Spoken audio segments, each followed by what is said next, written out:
वयमेव भोक्ता। हमने भोगों को नहीं भोग, अपितु जो ताप है, जो भोग है, उन्होंने ही हमको भोग लिया। कैसे? तपो न तपता वयमेव तपता। ताप कौन से है? आध्यात्मिक दुख, आदि भौतिक दुख, आदि दैविक दुख। आध्यात्मिक दुख क्या है? जो हमारे खुद से उत्पन्न होता है। हमको गुस्सा आता है, एक बार गुस्सा कर देते, बाद में दुख होता नहीं होता। हम झूठ बोलते हैं, चोरी करते हैं, लालच करते हैं, किसी के साथ अन्याय करते हैं, बाद में दुख होता नहीं होता। वो जो दुख की अनुभूति होती है, जो हमारी खुद की गलतियों से होती है, वो आध्यात्मिक दुख है। आदि भौतिक दुख क्या है? जो दूसरे के द्वारा दिया जाता है, मन से, वचन से, कर्म से। मैं सड़क पे जा रही हूँ, कोई आकर के ठोकर मार दिया, इसमें मेरी गलती नहीं थी, मैं तो संभल के चल रही थी, लेकिन सामने वाले ने दुख दे दिया। ये क्या है? आदि भौतिक दुख है। बाहर निकलूंगी, कुत्ते ने काट किया, क्या है? आदि भौतिक दुख है। परिवार में कोई विवाद कर रहा है, कौन सा दुख है? आदि भौतिक दुख है।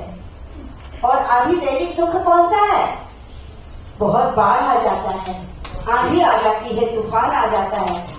तो ये जो ताप है, उन तापों ने हमको तपा दिए, हमने तप नहीं किया।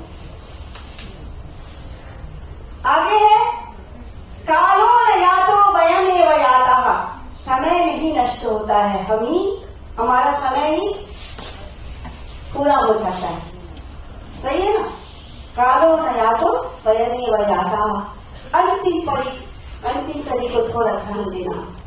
तृष्णा न जीर्णा वयमेव जीर्णा। क्या बोला? तृष्णाएं मतलब इच्छाएं। तृष्णा क्या है? इच्छा। इच्छाएं बूढ़ी नहीं होती है, और बुरा हो जाता है, हम बूढ़े हो जाते हैं। बचपन में सपना देखते हैं जवानी की, जवानी में विवाह हो जाए, शादी के बाद बच्चे हो जाए, बच्चों के बाद बच्चे बड़े हो जाए, नौकरी करने, शादी करने, बच्चों के बच्चे हो जाए, कामनाएं बढ़ती जाती है। हमेशा कृष्ण वर्तन भूय एवाभिवर्धते। जैसे कि घी के अंदर जितने आग में जितना घी डालो वो बढ़ता जाता है, ऐसे ही मनुष्य की इच्छाएं, कामनाएं बढ़ती जाती है। कामनाओं पे विजय करना होगा यदि हमको भक्ति में डूबना है। शायद समय पूर्ण हो रहा है, सभी अपने अपने गरीब रखना है। क्या करना है? आगे बढ़ना है, नहीं बढ़ना है? बढ़ना है। येषां न विद्या न तपो न दानं ज्ञानं न शीलं न गुणो न धर्म ते मर्त्यलोके भुवि भारभूता मनुष्यरूपेण मृगाः चरन्ति। येषां न विद्या, जिसके पास न विद्या है, न तप है, न दान है, न ज्ञान है, न शील है, न गुण है, न कर्म है, वो क्या है? इस पृथ्वी के भूमि भारभूता, वो मनुष्य के रूप में मृगाशरती पशुवत घूम रहा है। हमको किसके लिए पुरुषार्थ करना है? तप के लिए, विद्या के लिए, है ना, ज्ञान के लिए। थोड़ा सा और आगे बढ़ते हैं। कहते हैं कुरंग मातंग पतंग भृंगाः मीनाहता पंचभिरेव पंच एकः प्रमादे सततं न हन्यात् यः सेवते पंचभिरेव पंच। किसने सुना है ये श्लोक? कुरंग, कुरंग माने हिरण, कुरंग माने हिरण। हिरण जो होता है वो क्या? शब्द के जाल में फंस के अपने प्राणों को गवा देता है। अगला है मातंग। मातंग माने हाथी। हाथी स्पर्श के विषय में फंस करके अपने जीवन को गवा देता है, जाल में फंस जाता है। कुरंग मातंग पतंग। पतंग तो सबको पता होगा ना, कीड़ा। वो क्या करता है? किसके विषय में फंसता है? रूप के विषय में फंसता है और अग्नि में जल जाता है। सही है? किस किस ने देखा है कीड़े को मर के प्याज के पास जाके? सबने देखा है। तो वो किसका रश्मि है? रूप का। रूप किसका विषय? आंख का। पहला शब्द का था, दूसरा स्पर्श का था, तीसरा आंख का है। आगे थोड़ा सा और चलते हैं। पुरंग मातंग पतंग भृंगा। भृंगा क्या है? भौरा। वो किसके उसमें फंसता है?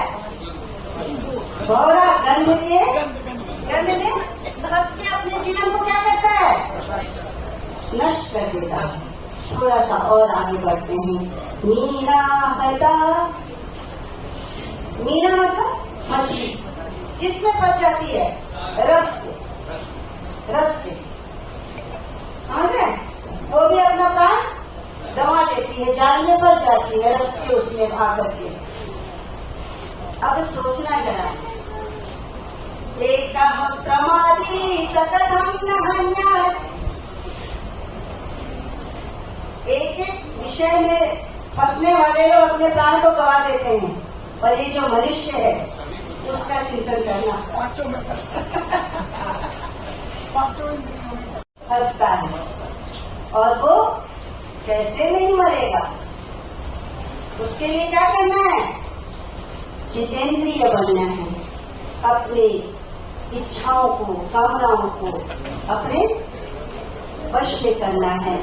और किधर लगाना है?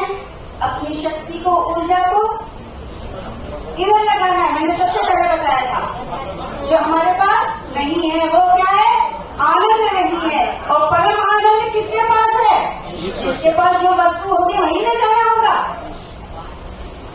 हमारे पास यदि कुछ नहीं है, हमारे पास कविता सुनने का कोई माध्यम नहीं था, तभी तो हम अनुभूति में आए है कि नहीं? तो यदि हमको आनंद चाहिए तो परमात्मा की शरण में जाना होगा। उस प्रभु के पास परम आनंद है।